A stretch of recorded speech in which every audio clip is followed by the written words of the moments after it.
Hopefully सबको screen दिखाई दे रहा होगा।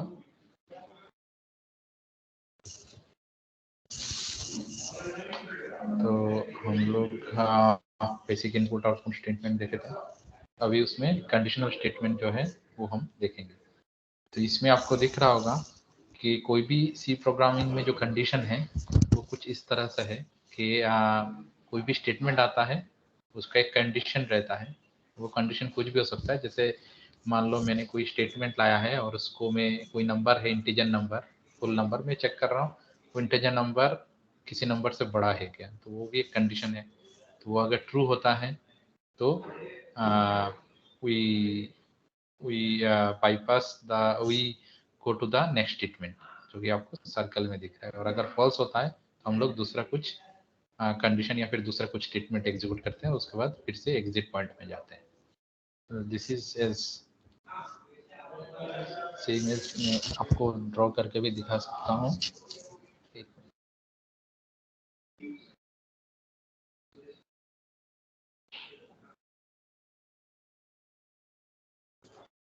ओके, तो जैसे मान लो आपके पास सम स्टेटमेंट है, ये स्टेटमेंट एग्जीक्यूट होगा, उसके बाद कंडीशन रहेगा कुछ, वो कंडीशन अगर यस रहा तो कुछ दूसरा स्टेटमेंट एग्जीक्यूट होगा, और अगर फॉल्स रहा तो कुछ दूसरा स्टेटमेंट एग्जीक्यूट होगा, st1 एंड st2। उसके बाद हो सकता है वो दोनों स्टेटमेंट एग्जीक्यूट होने के बाद सेम एंडिंग कंडीशन में चला जाए। ये इधर से स्टार्ट होगा।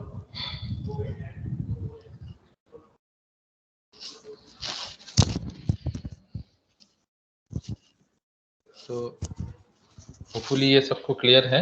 मैं एक एग्जांपल के जरिए बताता हूँ कि मान लो मेरे पास मैंने एक वेरिएबल डिक्लेयर किया है इंटीजर a, और मैं वो एक स्टेटमेंट है, और उसके बाद मैं कंडीशन चेक कर रहा हूँ a ग्रेटर देन 10 है क्या।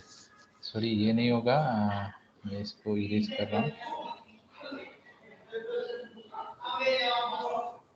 जस्ट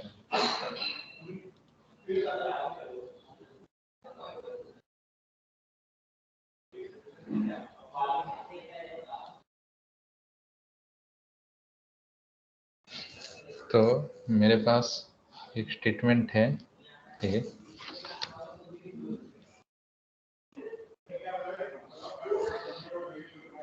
इनिशियलाइज ए, उसके बाद पहले आता है डिक्लेयर करना पड़ेगा। डिक्लेयर मतलब वो इंटीजर है, फ्लोट है, व्हाट्सएप बुलियन है, क्या है। उसके बाद वो इनिशियलाइज मतलब वो ए मेमोरी लोकेशन जो मैंने बनाया डिक्लेयर किया था उसमें कुछ वैल्यू डालना है।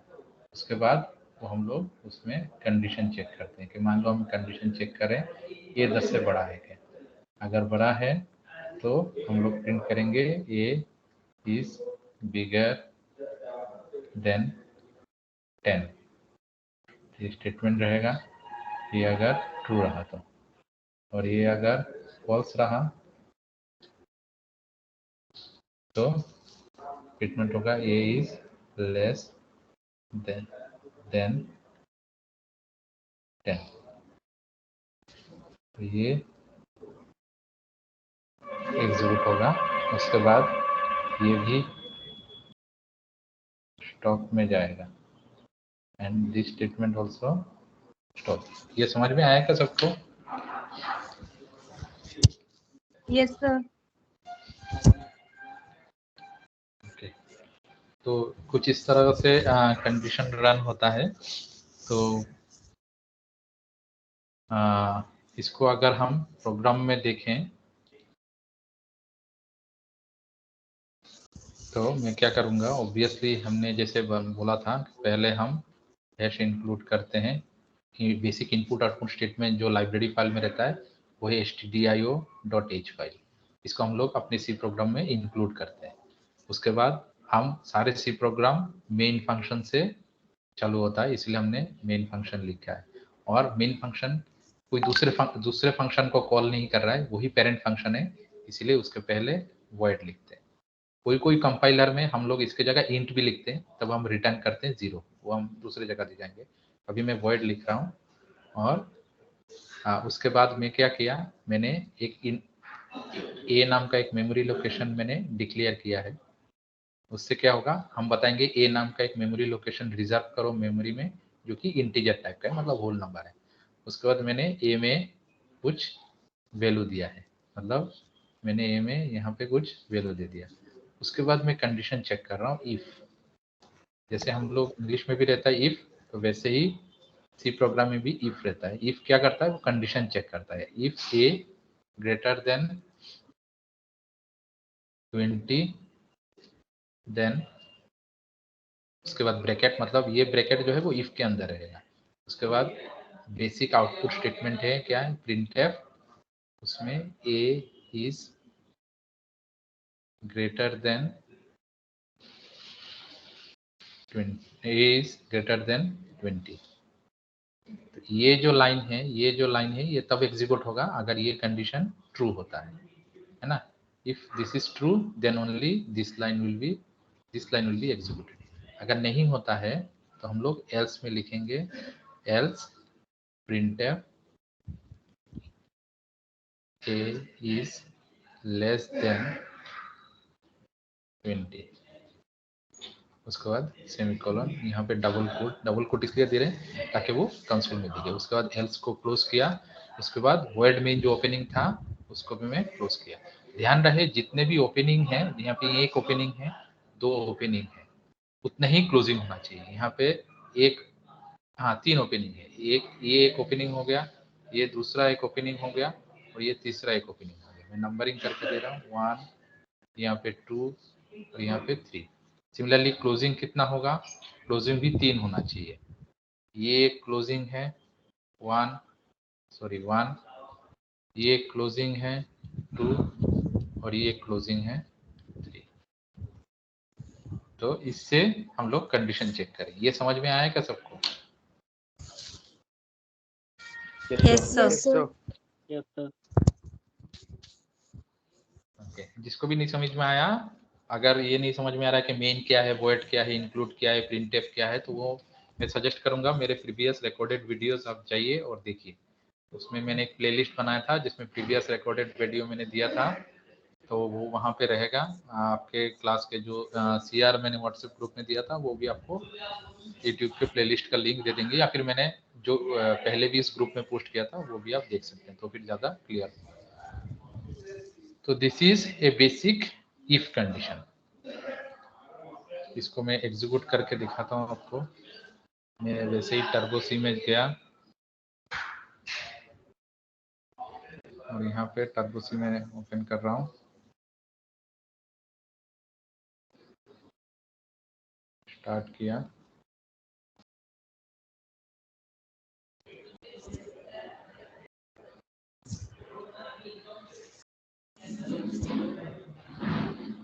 ओपन हो रहा है।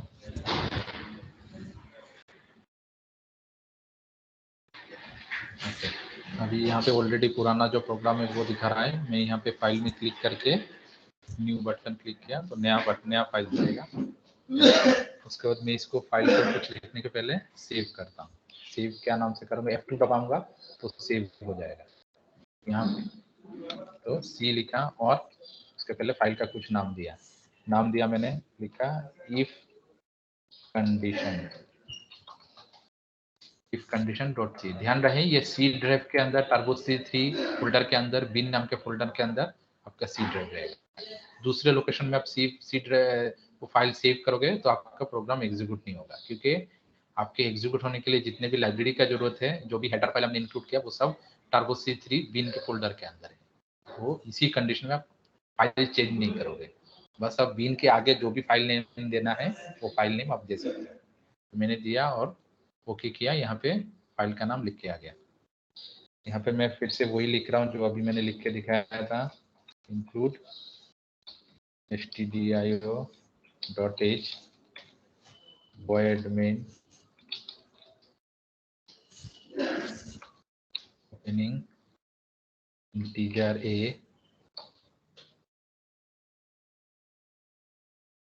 clr scr, ये स्क्रीन क्लियर करता है।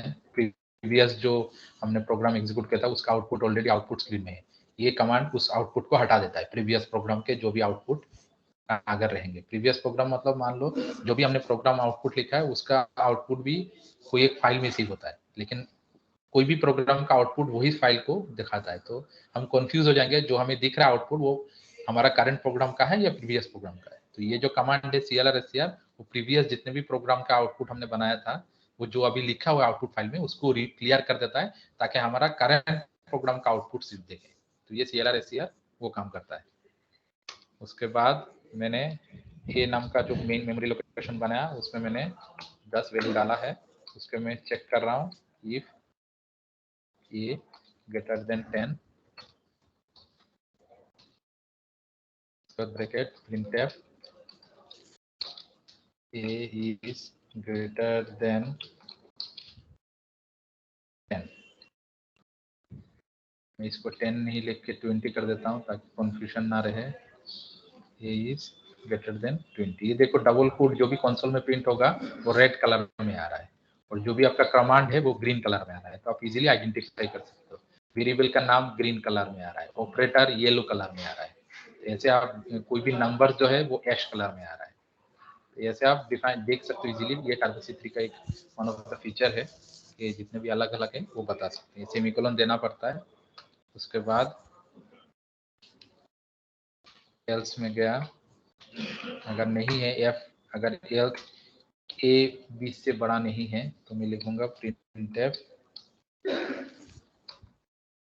a is less than 20, is less than 20 semicolon दिया।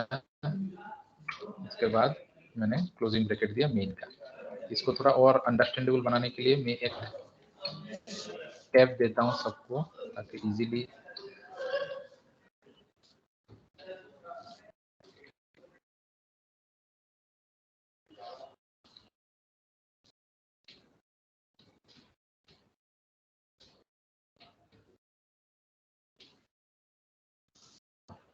शायद होपफुली आप लोगों को क्लियर है। तो ये टैब का स्पेस कितना स्पेस देना है वो भी हम लोग कम कर सकते हैं, लेकिन अभी इतना ही है। तो ये मेन के अंदर मैंने मेमोरी लोकेशन इंटीजर डिक्लेयर किया, CLR SCR दिया ताकि क्लियर स्क्रीन हो जाए, और ए नाम का मेमोरी लोकेशन में 10 एंटर किया है। 10 सेव हो गया। उसके बाद चेक किया ए अगर 20 से बड़ा है तो प्रिंट होगा ए ग्रेटर देन 20, और अगर ए 20 से छोटा है तो फिर कंडीशन फॉल्स होगा, तो यहाँ पे आ जाएगा और प्रिंट होगा ए लेस देन 20। इसको मैं सेव करता हूँ F2 दबा के और कंपाइल करता हूँ F9 दबा के। कंपाइल में कोई भी एरर नहीं है, सक्सेस है। अभी इसको रन करता हूँ, कंट्रोल F9। यस, रन हो गया, आउटपुट जनरेट हो गया। वो आउटपुट देखने के लिए मुझे Alt F5 दबाना पड़ता है। तो A is less than 20, less than 20, ये प्रिंट हो गया मेरा। कंपाइल करने के लिए मैंने F9 दबाया, रन करने के लिए मैंने कंट्रोल F9 दबाया, और आउटपुट देखने के लिए Alt F5 दबाया। ये क्लियर है क्या सबको? Yes sir. Yes sir. Yes sir. किसी को भी क्वेश्चन है तो पूछ सकते हो, डाउट में मत रहो, या फिर ऐसा हिचकिचाओ मत कि ये चीजें नहीं समझ में आएगा तो कैसे करोगे। क्लियर है सबको?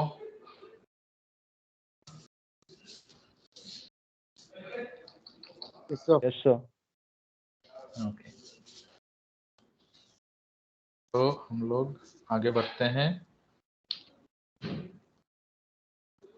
इफ कंडीशन हो गया, उसके बाद जो नेक्स्ट कंडीशन आता है वो आता है इफ एल्स, जो मैंने अभी आपको दिखा दिया था। इफ लिख के हमने एल्स लिखा था, जो हमने यहाँ पे इफ लिखा था और उसके बाद हमने एल्स भी लिखा था, तो वो इफ एल्स है।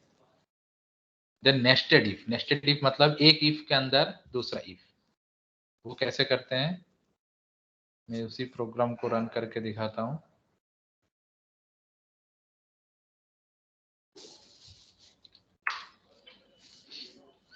अगर मैं ये इफ के अंदर मैं दूसरा इफ लिखना चाहता हूँ, मतलब मैं a 10 दिया लेकिन मैं चेक किया a 20 से बड़ा है क्या, तो ये फॉल्स हो गया, तो एल्स में आया और प्रिंट हुआ इज लेस देन 20। अगर मैं चेक करना चाहता हूँ कि a 15 से बड़ा है क्या, तो मैं इसके अंदर और एक इफ लिखूंगा, if a is greater than 15, तो मैं प्रिंट करूंगा printf a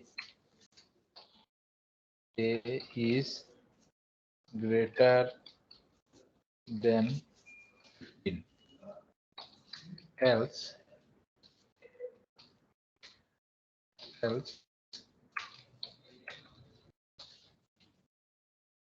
printf a is less than 15। तो अगर ये 20 से बड़ा है, अगर नहीं है मतलब 20 से छोटा है, तो मैं ये कंडीशन इधर नहीं होगा,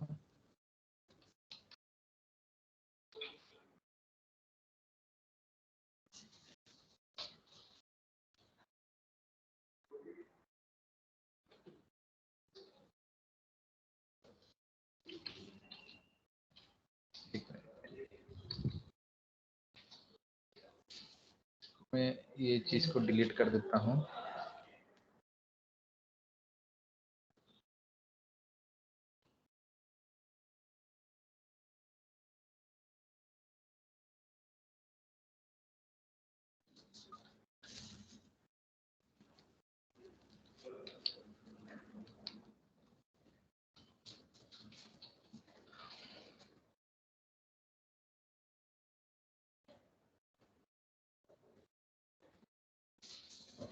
अगर a में एक नंबर दिया और मैंने चेक किया ये 20 से बड़ा है क्या, अगर a 20 से बड़ा नहीं है तो मैं यहाँ पे मतलब एल्स में जाएगा, तो एल्स का मतलब क्या है, ये 20 से छोटा है, यहाँ पे मैं चेक करूंगा if a is greater then 15, 20 से बड़ा है लेकिन 20 से छोटा है लेकिन 15 से तो बड़ा हो सकता है, तो वो भी मैं चेक करूंगा। यहाँ पे मैं चेक करूंगा printf a is greater than 15, अगर a 15 से बड़ा है तो, और अगर नहीं है तो मैं चेक करूंगा, प्रिंट करूंगा a is less than 15, तो ये प्रिंट होगा a is less than 15। तो अगर a is less than 15 है तो ये प्रिंट होगा, तो मैं वही कंडीशन चेक कर रहा हूँ, अगर a 20 से बड़ा है तो प्रिंट होगा a ग्रेटर देन 20, अगर a 20 से छोटा है लेकिन 15 से बड़ा है तो प्रिंट होगा a is ग्रेटर देन 15, लेकिन अगर ये 15 से भी छोटा है तो प्रिंट होगा a is लेस देन 15, साथ में ये भी प्रिंट होगा a is लेस देन 20। इसको भी हम लोग स्किप कर सकते हैं, लेकिन to be in same line हम लोग इसको रहने दे रहे हैं, तो इसको भी मैं F2 कर रहा हूँ, F9 करके कंपाइल किया, कोई भी एरर नहीं है, कंट्रोल F9 किया, रन कर लिया। अभी आउटपुट देखने के लिए alt F5, a is less than 15 and a is less than 20। अभी एक ही लाइन में आया, इसको नया लाइन डालने के लिए क्या करना पड़ेगा, मैं यहाँ पे न्यू लाइन दूंगा, फिर से F2 दबा के सेव किया, F9 से कंपाइल किया, कंट्रोल F9 से रन किया और आउटपुट देखने के लिए ऑल्ट F5, तो a is less than 15 and a is less than 20। तो ये मैंने नेस्टेड इफ किया, मतलब एक इफ के अंदर एल्स के अंदर फिर से इफ, मतलब इफ के अंदर अगर इफ होता है तो फिर वो नेस्टेड बोला जाता है। so this is how it works। Sir please एक बार बता सर प्लीज।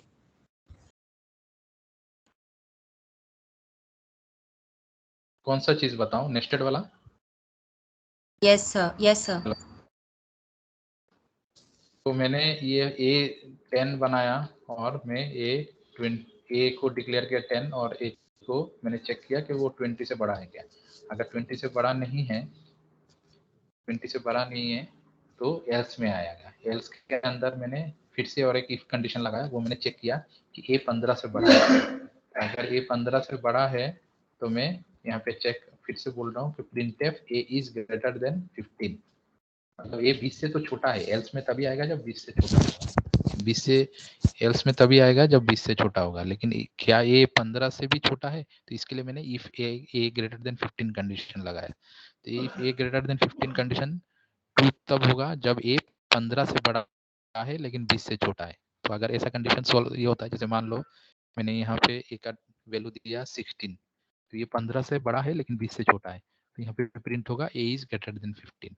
लेकिन अगर मान लो ये 15 से भी छोटा है, जैसे मान लो ये 10 दिया, तो यहाँ पे प्रिंट होगा A is less than 15। और फिर से जो एल्स के अंदर बाहर ये नेस्टेड इफ वाला जो कंडीशन है, इसके लिए जो नेस्टेड इफ वाला जो कंडीशन है इसके बाहर के लिए इससे बाहर आ जाएगा और प्रिंट होगा A is less than 20, मतलब 15 से छोटा है, मतलब 20 से भी छोटा है। ये मैंने पहले लिखा दिया था इसलिए वो भी प्रिंट होगा।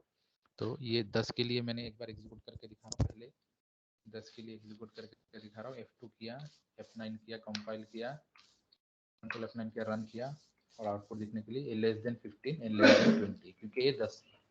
अगर मैं A का वैल्यू 16 करता हूँ, F2 किया, सेव किया, F9 से कंपाइल किया, कंट्रोल F9 से रन किया और Alt F5 से A is greater than 15 and A is less than 20। क्यों? क्योंकि A का वैल्यू 16 है।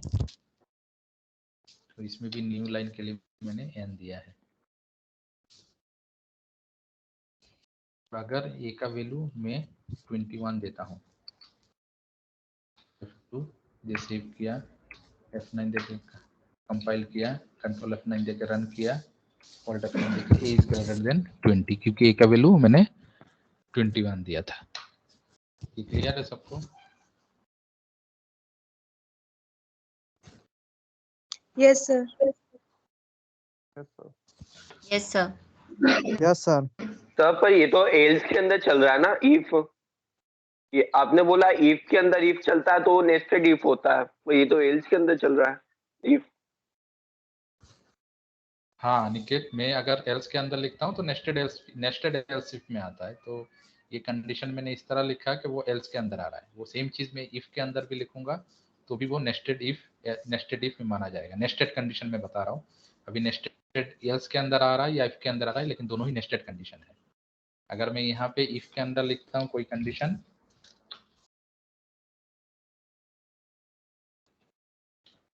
जैसे मैंने यहाँ पे मैं कोई कंडीशन लिख रहा हूँ printf, यहाँ पे मान लो मैं चेक कर रहा हूँ A greater than 25 और मैं यहाँ पे चेक कर रहा हूँ A is greater than 25। ये मैं इफ के अंदर, और एक मतलब ये 20 से बड़ा है और मैं चेक कर रहा हूँ इफ A 25 से भी बड़ा है क्या। वो उसके लिए मैंने इफ कंडीशन के अंदर दूसरा इफ लगाया जो मैं चेक कर रहा हूँ। अगर वो फॉल्स है, जरूरी नहीं कि इफ के लिए एल्स हो, अगर नहीं देते तो वो ऑटोमेटिकली वो कंडीशन से बाहर आ जाएगा, मतलब यहाँ इसके बाहर आ जाएगा और इसको प्रिंट करेगा A is greater than 20। जैसे मैंने अभी ये 21 लगाया और मैं रन कर रहा हूँ, F2 किया, सेव किया, F9 किया, एरर आया। एरर क्या आया, मैंने टर्मिनेटिंग कंडीशन में F2 देके सेव किया, F9 देके कंपाइल किया, कंट्रोल F9 देके रन किया और Alt F5 देके A is greater than 20। क्यों? क्योंकि A 25 से बड़ा नहीं है, इसलिए A greater than 20 आया। सिमिलरली मैं अगर ये कंडीशन वैसे इधर होगा नहीं, A 20 से बड़ा है और 25 से भी बड़ा है। जैसे मान लो मैंने यहाँ पे 26 लगाता हूँ, तो F2 दबा के सेव किया, F9 compile, control F9 run और Alt F5, A is greater than 25, A is greater than 20। So this is, मैंने ये इफ के अंदर भी इफ कंडीशन लगाया और एल्स के अंदर भी ये, तो ये सारी चीजें नेस्टेड कंडीशन में आता है। मतलब कोई भी कंडीशन के अंदर कोई भी कंडीशन लगाएगा तो आपको नेस्टेड कंडीशन में आ जाएगा। समझा निकेत? Yes sir.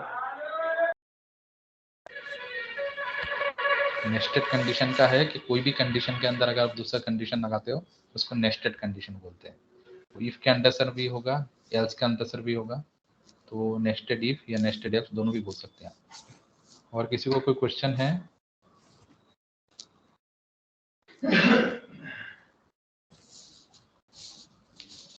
ओके, तो ये हो गया नेस्टेड इफ। उसके बाद आता है स्विच स्टेटमेंट। तो स्विच स्टेटमेंट क्या होता है? स्विच स्टेटमेंट मतलब जैसे मैंने एक कंडीशन लिख रहा हूं,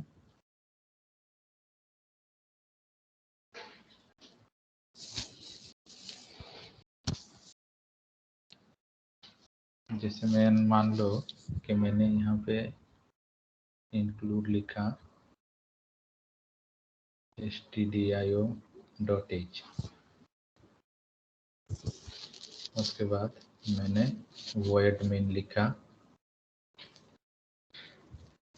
उसके बाद मैंने डिक्लेयर किया इंटीजर a clr scr, उसके बाद a इज इक्वल टू 10। उसके बाद मैंने लिखा switch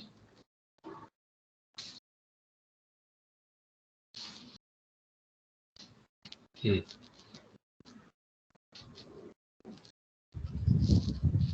case 10 printf a value is 10 break. उसके बाद case 20 printf a value is 20 break. Break क्या कंटिन्यू किया ये हमने पहले डिस्कस किया, जिसको नहीं पता वो पहले का वीडियो देखें, उसमें ब्रेक और कंटिन्यू आपको डिस्कशन किया मैंने। तो उसके बाद डिफॉल्ट printf नो वैल्यू या जो भी लिखना है, नो वैल्यू सिलेक्टेड। उसके बाद इसके बाद भी ब्रेक रहेगा। उसका स्विच को क्लोज कर दिया, मेन को मैंने क्लोज कर दिया। तो मैं क्या होगा, पहले ये तो एक क्या होगा, ये स्टेटमेंट एक ए नाम का एक मेमोरी लोकेशन रिजर्व करेगा। उसके बाद ये स्टेटमेंट क्या करेगा, प्रीवियस आउटपुट का स्क्रीन को क्लियर कर देगा। उसके बाद ये स्टेटमेंट क्या करेगा, उस मेमोरी लोकेशन में एक वैल्यू डालेगा।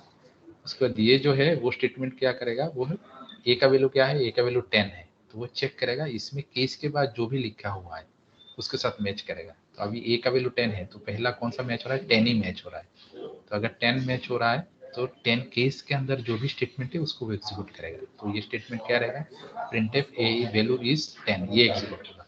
लेकिन अगर मैं यहाँ पे ए 20 देता तो ये मैच नहीं हुआ, इसमें आएगा 20 मैच हुआ तो प्रिंटफ को एग्जीक्यूट करेगा।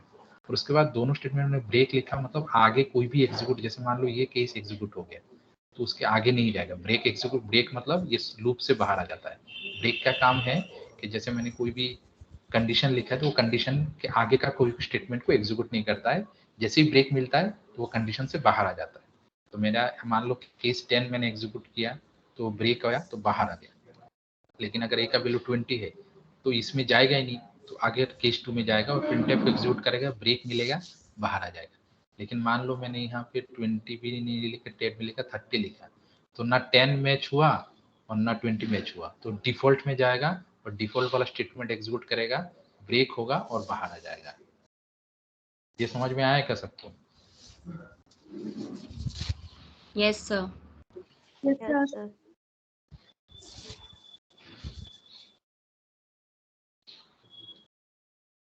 तो इसका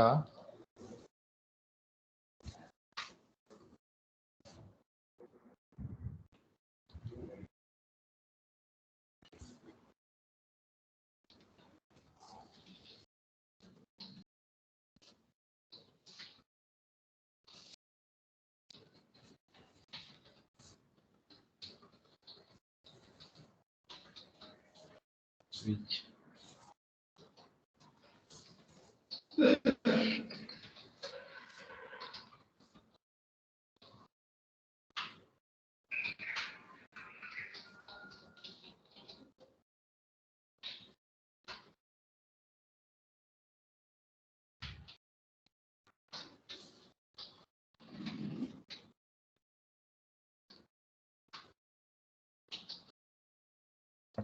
लिखते जाओ, मैं कर रहा हूँ।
देखते हैं कितना एरर है। तो ये लेके F2 से सेव किया,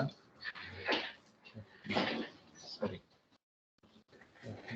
तो एरर है, स्टेटमेंट मिसिंग, इसके ऊपर मैंने सेमीकोलन नहीं दिया है। एरर है अनडिसेबल code expression syntax. Sir switch के बाद नहीं आता ना semicolon?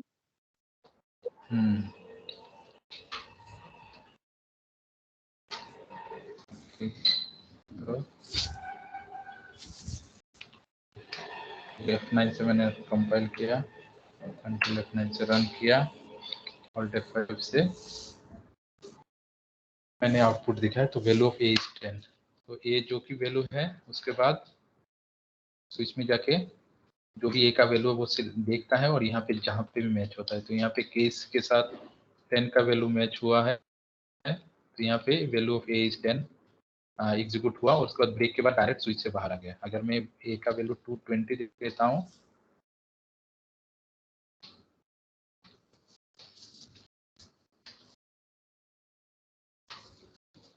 Value of A is 20 match हुआ, इसलिए 20 प्रिंट हुआ। अगर मैं 30 देता हूँ,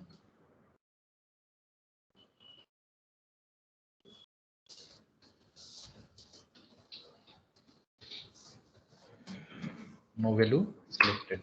So this is how switch keys works. ये किसी को कोई क्वेश्चन है, डाउट है तो पूछो।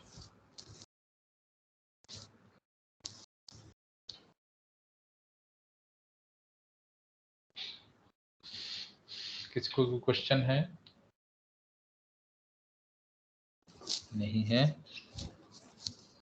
ओके, तो ये हो गया हमारा स्विच केसेस, स्विच स्टेटमेंट कैसे एग्जीक्यूट होता है। नेक्स्ट है नेस्टेड स्विच। तो नेस्टेड स्विच मतलब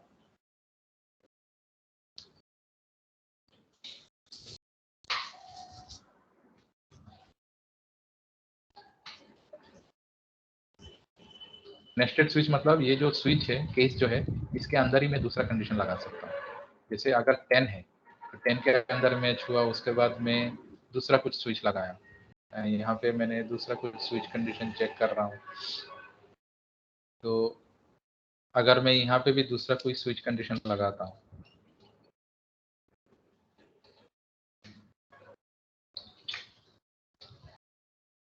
यहाँ पे मान लो मैं केस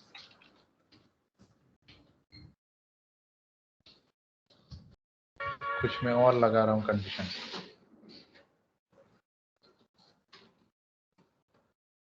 तो यहाँ पे वो चेक करेगा कि कंडीशन जो भी रहेगा उसके बाद वो एग्जीक्यूट होगा।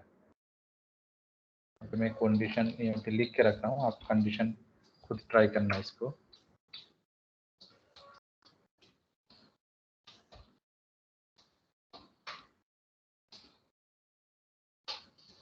ऐसे करके हम लोग स्विच के इसमें कंडीशन, एक की स्विच के अंदर दूसरा स्विच, यहाँ पे स्पेलिंग मिस्टेक है,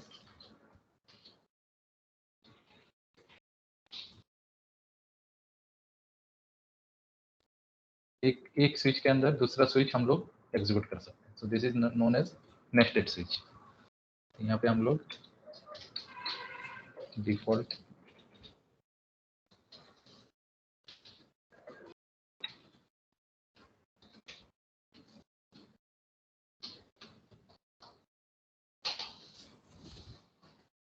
यहाँ पे हम लोग जो भी है वो हम लोग स्विच के अंदर एग्जीक्यूट कर सकते हैं।